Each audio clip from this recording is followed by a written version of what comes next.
Hey, welcome to Functions. This is going to be the basic intro to functions for pre-calculus, the first section of the whole course. We're going to start slow, and then it's going to pick up real fast. So it's real important that you kind of understand what we're trying to do here.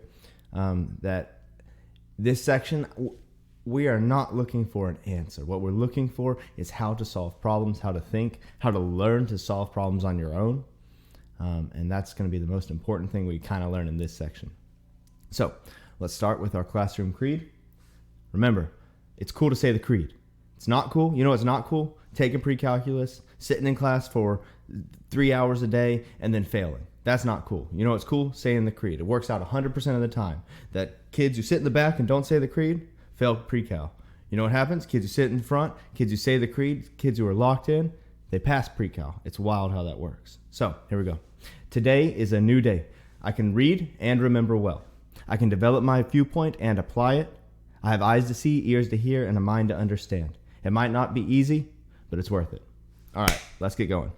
So we're going to start with functions. At the very top of this page, this is section 2.1.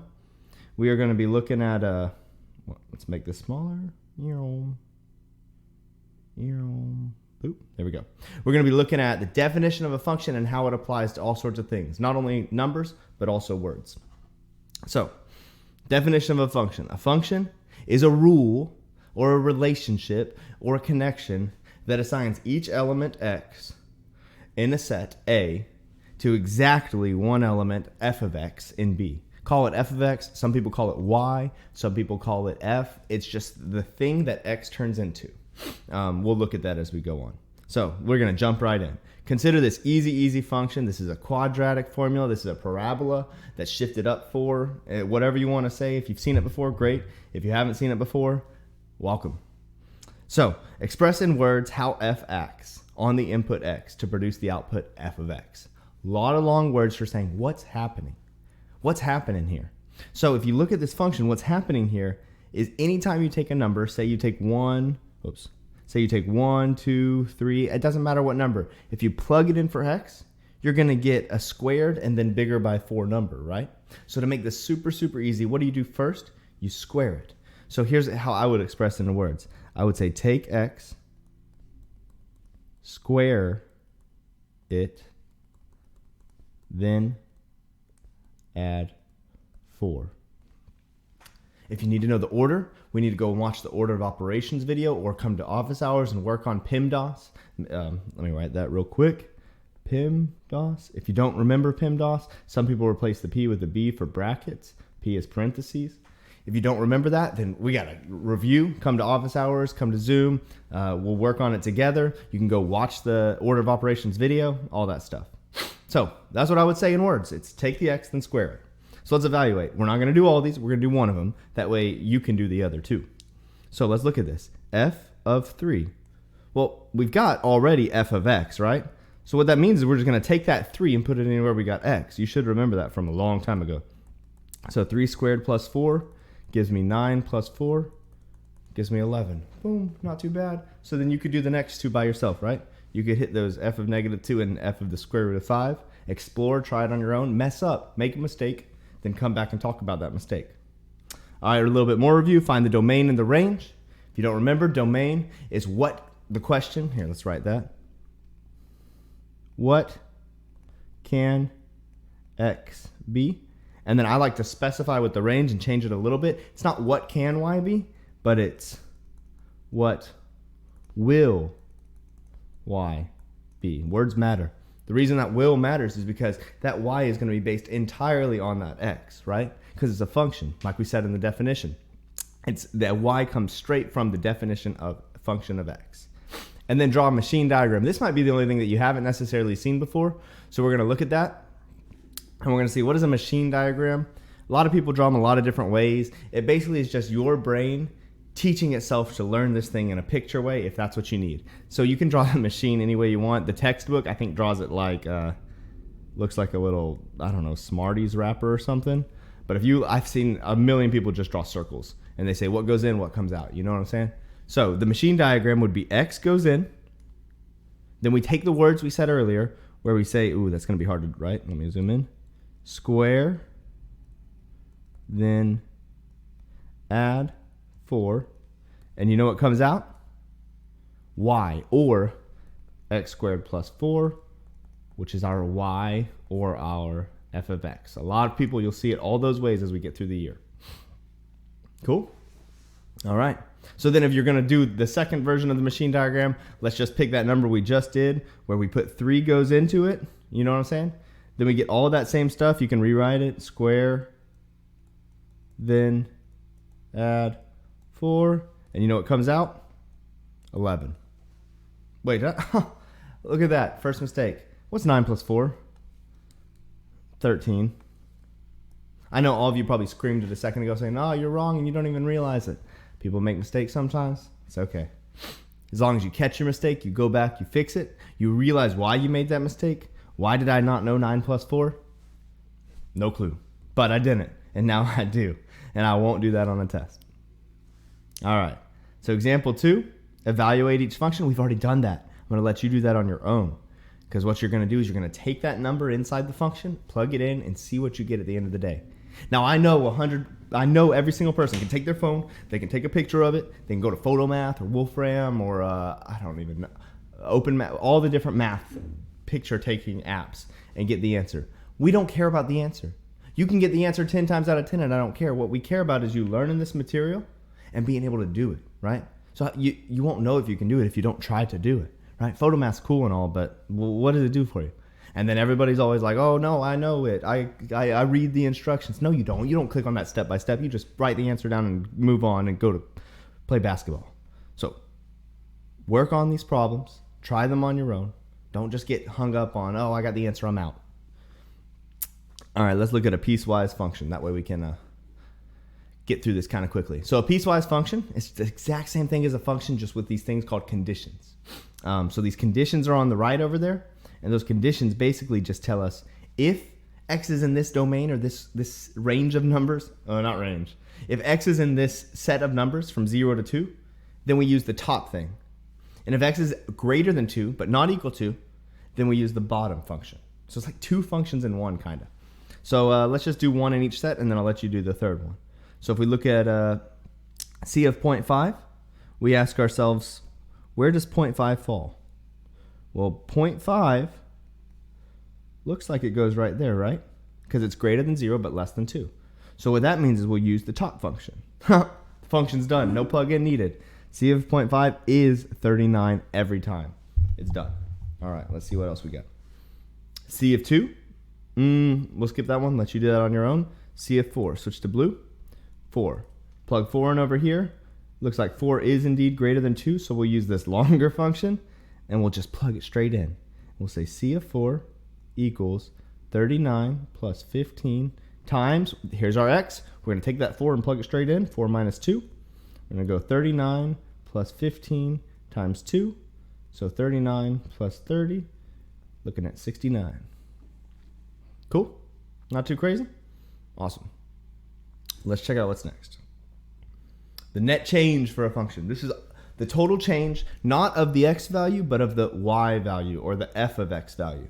So the total change for a function, if we're looking at the net change, or total, net and total, kind of same word here, determine the net change for a function, f of x squared, for these values. So what we're going to do is we're just going to say, okay, well, I can do that. If this is an x value and this is an x value, then what I want to know is there's an f of x that goes with both of those, right? So let's say this. Let's say f of 3 minus f of 1. Okay, well, f is just substituted for x squared. So we're going to go 3 squared minus 1 squared, just plugging it straight in, get something like 9 minus 1, get something like 8. This is going to help us later down the road, probably next week, Monday or Wednesday. Well, no, Monday, Labor Day, but this is going to help us later down the road whenever we start to look at the average rate of change and the slope of a function and all that stuff that you learned back in freshman year algebra when you were learning slope. That's what this is, a huge thing that helps us. But it's important to know this is the net change of a function. This is not the slope of that function. This is just the y change, the change in y, or the change in the vertical line. All right? Oh, this is a cool one. Sometimes, right here, no number. They're saying, hey, just evaluate it at a variable. Given a, what happens when you plug a in? So I'm just going to do a, and I'm going to let you explore with the rest. So we got 2. Oh, no, I'm going to put my equal sign. Equals 2 times a squared plus 3 times a minus 1. Now, can we combine any of these together? Well, they didn't combine any with the x's above. And if we were to try to combine them, we'd kind of see that when we get to this combine like terms phase, if you need to learn that, go look at that college algebra section. We do a whole video on combine like terms. We're looking at exponent and we're looking at variable. We want those to be the same. If it doesn't have the same exponent, little number up top, and the same variable, that's the actual letter that we're substituting in for a number, then it can't combine. So we got an a squared, an a, and nothing. Any of those have the same exponent, same variable? Nope, can't combine. All right, a little note here. Be careful with, I'm just going to leave a note. Careful with negative a squared. That's going to do something weird, so careful. We're going to have a little bit of, here's my note for this one, FOIL. You're going to have to remember that FOIL or box method from ages ago. And then this is the coolest problem on literally the coolest problem. This entire page. This problem is the coolest one. This is going to get us moving into you're in pre-calculus. This is moving into calculus. This is one of the wildest things that gives us the definition of a derivative, gives us the definition of some really cool implications for the rest of math for the rest of your life. So what I want you to do is really try this really hard one. And if you can get to something awesome, great. And if not, bring it to class and we'll do it in class and we'll work on it together. It'll also be in these notes after class, so you can look at it there. But this is the coolest problem on the whole page. If you don't know nothing else on this whole page and that's the one you get, awesome. All right, well, let's look at domain. Let's look at domain real quick because it is important that we remember sometimes x is limited. So if you remember anything from any class a long time ago, this function looks like this, right? Except it's probably touching right there. That function looks like that. And domain is the question, what can x be? Not what is x, but what could it be? Well, could x be 1 there? Sure, it'd probably be like about right there. Could x be a billion? Sure, it'd be like over here. And would that green line eventually hit it? Yeah, probably. The y value would be huge, but the green line would eventually hit it. Could x be -2? Yeah, probably something like that. So, okay, we're getting to where we can't really pick an x where it doesn't exist. So that's a cool little set where we get x is in the set of all real numbers. Kind of looks like that. I'll label it all real numbers. In set builder form or a set notation, that is a way that we like to write things. We can write that out in an actual set itself where we go x is the first term. And then we draw this line to say, okay, well, this line kind of stands for what can x be? It's like, okay, x is our domain, but what could x be in that domain? Cool. So we're looking at this x squared, this basic domain. We're going to go x is a real number. Not too crazy? Not too crazy at all? Sometimes people like to put it in the set like this, x line, and then they'll do this cool thing where they say x is an element in the reals, or x is included in the set of all real numbers. But any of those convey that you know the answer. If you write it out, all real numbers, if you say x is a real number, if you say x is included in the set of all real numbers, perfect. All right, then sometimes things limit it though. Sometimes things stop x from existing. There's 3, what I like to call bad conditions. There's 3 things that are bad, right? There's 3 bad things. Bad. First bad thing. You've probably heard it a million times. Dividing by 0. First bad thing. Dividing by 0. Can't do it. Bad. Can't even try to do it. Sends our number to infinity. We don't know what to do with that. So if you're ever dividing by 0, you've heard it from the 3rd grade on. You can't divide by 0. You get a black hole or you get something terrible. So can't do it. First bad thing. No dividing by 0. Second bad thing. No negatives. No negatives under the square root. Now, we did learn about how we can work with those earlier. We've learned about imaginary numbers. We've learned about the difference between a complex number and a real number. But a negative under the square root limits our domain. It doesn't limit our ability to work with the problem, but it limits our domain, saying that's not in the real numbers. That number is not a real domain number. So, no negatives under the square root. Dividing by 0. No more examples. So we're going to go with two bad things for now. And then we'll get to the third one later and we'll really explore it. So we'll look at, let's look at B together, and I'll let you explore the other two. So what could make this bad? Is there any possibility that there's a divide by zero? There's not even a divide sign, so nope, no divide by zero. But there is a possibility that we have a negative under the square root. So what we're going to do is we're going to look at this problem and we're going to say, okay, what would make that square root negative, right? Okay, so would 1 make that square root negative? Plug in a 1, you get 9 minus 1, 8. No, so we're not working with that. But instead of this guess and check thing where it like messes you up a little bit, and you can say 2. 2 work, 9 minus 4 is 5. 5's fine. It's like, I don't want to do all this guess and check for every number in the world. What I'm going to do is I'm going to force it to happen. I'm going to take that under the square root, take that 9 minus x squared, because it's better be positive. Can it be 0? Yeah, because 0 is not negative either. So it has to be greater than or equal to 0. So that gives us, that forces the underneath to be greater than or equal to 0, which is exactly what we want to do. So now we're just going to do a little bit of algebra, right? Adding x squared to both sides. Do we need to flip the sign? No, because we're not dividing by a negative. Cancels. We're left with 9 is greater than or equal to x squared. Then we got to say, okay, how do we get rid of a square, right? How do we get rid of a square? Well, the opposite of a square is a square root. So now we're going to be left with 3 is greater than, starting over up here, is greater than plus or minus x, right? 3 is greater than or equal to plus or minus x. Well, that plus or minus x is weird because it doesn't really help us with our domain. So what we're going to do is we're going to break it up into two different functions, two different inequalities. 3 is greater than or equal to x, and 3 is greater than or equal to negative x. Well, the first one's good to go. I'm going to go ahead and box it. The first one's good to go, but the second one's a little weird. The second one, we need to get that x by itself. So we're going to divide by negative 1 on both sides. It cancels out the negative sign on the top or turns it into a 1. And then what it does, though, is something really interesting, is it flips that sign for us. It has to flip the sign because we're dividing by a negative. Anytime you're dividing by a negative, you have to flip the sign. So we divided by a negative, so that means we're left with negative 3 is less than or equal to x, which is a different equation than the one we're looking at above. It looks so similar and it's easy for your brain to get tripping up, but those two are super different and they're going to apply together when we put them on a line. So we're going to here's where we can really start working on the 3 different ways to write these things. One way to write the domain is to mash those two x's together, and we can just leave it as, and work from left to right, or left to right, and work through that number line, right? Start at negative infinity, think your way all the way through x, and then all the way to positive infinity. So if we start at negative infinity, we start working our way up. What's the first thing we hit? Negative 3. So we're going to go negative 3 is less than or equal to, and then what's the next thing we hit? X, right? It's right there, x. And then x has to be less than or equal to 3.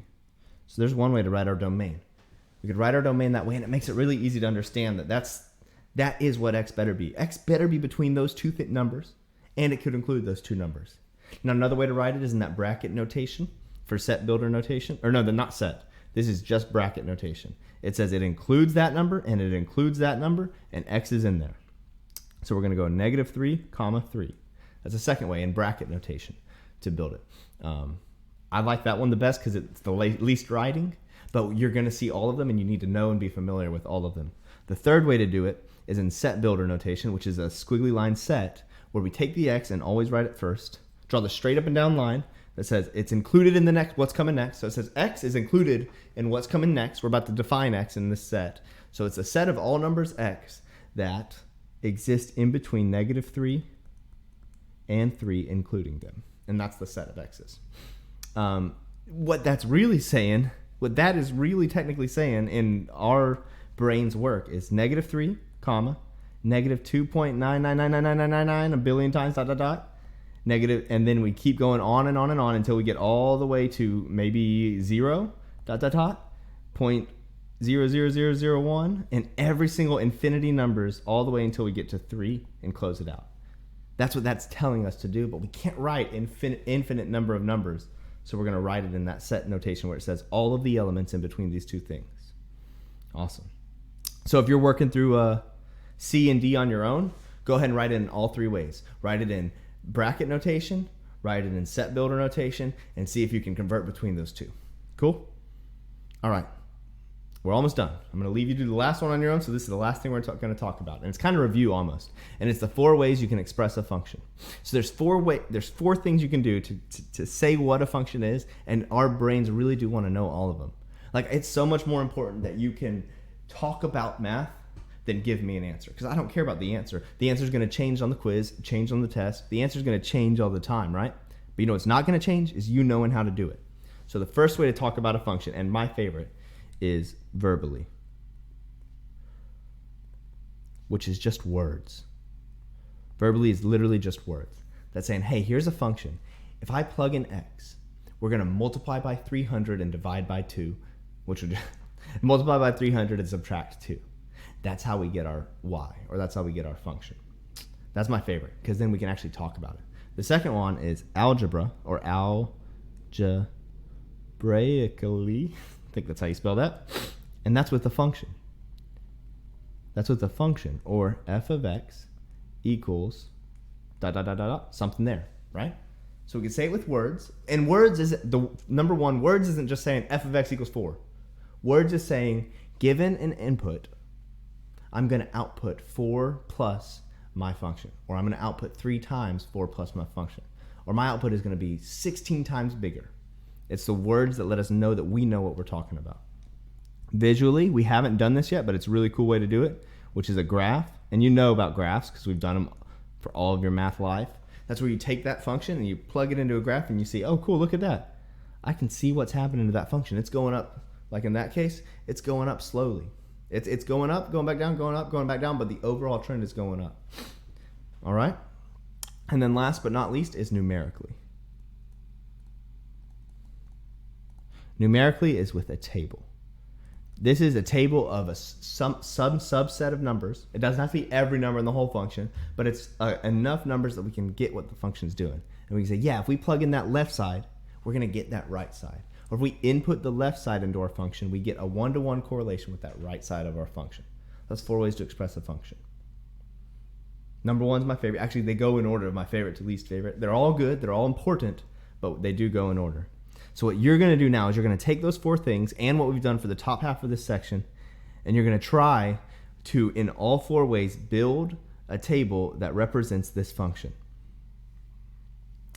Hint. There's a little hint there at the end. Don't miss that, because some people, I just look down, I'm like, where's the function? Oh yeah. Hint. We might need Google to get us started, right?